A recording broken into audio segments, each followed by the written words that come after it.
आज Doubtnut app download करें। Doubtnut पर अपने सभी गणित, रसायन विज्ञान, भौतिक विज्ञान और जीव विज्ञान के डाउट्स का करो सफाया। बस प्रश्न की फोटो खींचो, एक ही प्रश्न को क्रॉप करो और तुरंत वीडियो सोल्यूशन पाओ। अभी डाउनलोड करें।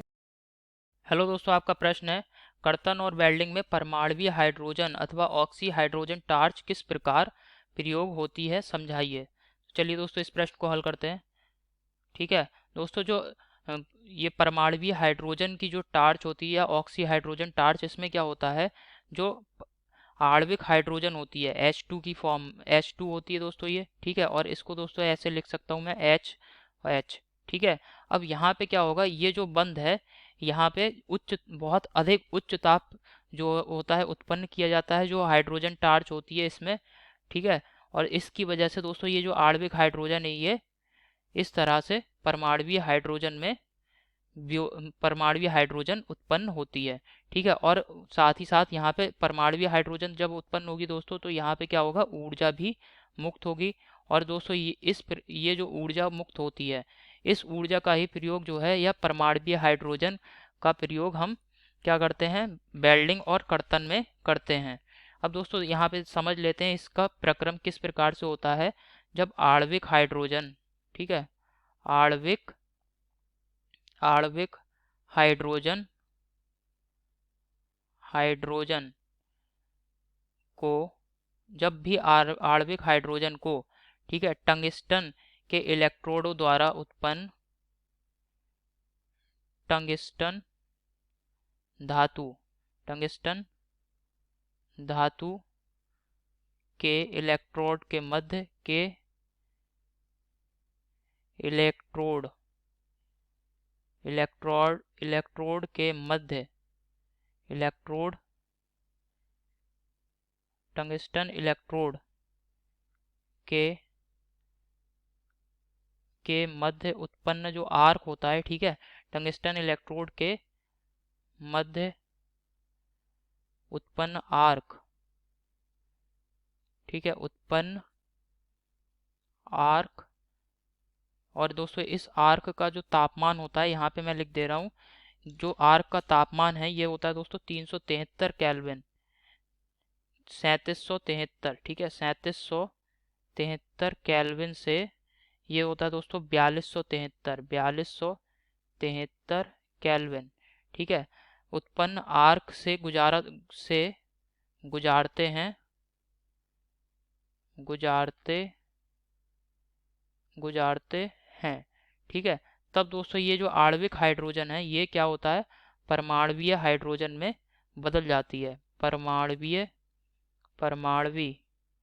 परमाणवीय हाइड्रोजन में बदल जाती है, बदल जाती है। ठीक है, तथा इसका प्रयोग दोस्तों परमाणु हाइड्रोजन में बदल जाती है और ऊर्जा जो होती है वो मुक्त होती है, तथा ऊर्जा मुक्त होती है। और दोस्तों इसी ऊर्जा का प्रयोग, ठीक है, इन द इसी ऊर्जा का प्रयोग दोस्तों हम जो है वेल्डिंग या फिर कर्तन में करते हैं। और इस ऊर्जा का प्रयोग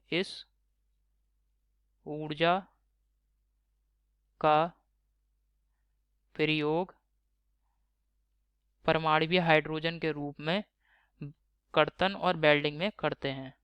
परमाणुवीय हाइड्रोजन परमाणुवीय हाइड्रोजन, ठीक है, हाइड्रोजन हाइड्रोजन के रूप में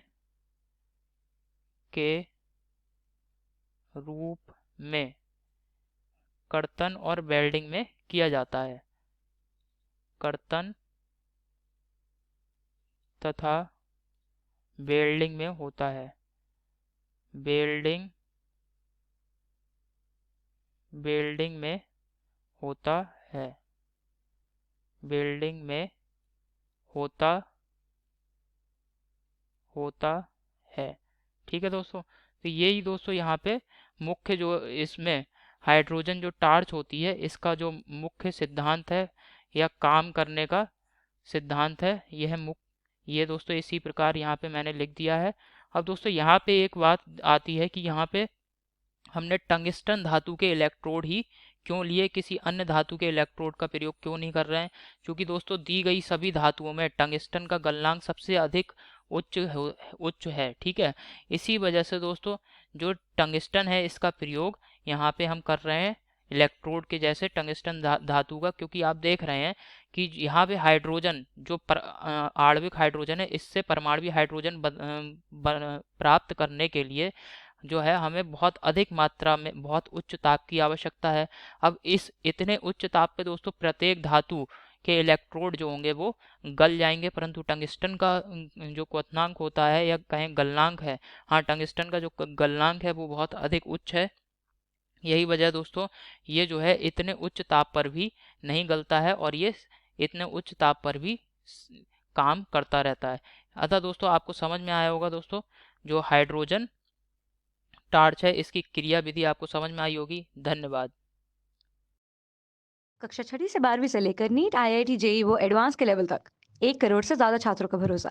आज ही डाउनलोड करें डाउटनेट ऐप या व्हाट्सएप करें अपने सारे डाउट्स 8400 400 400 पर।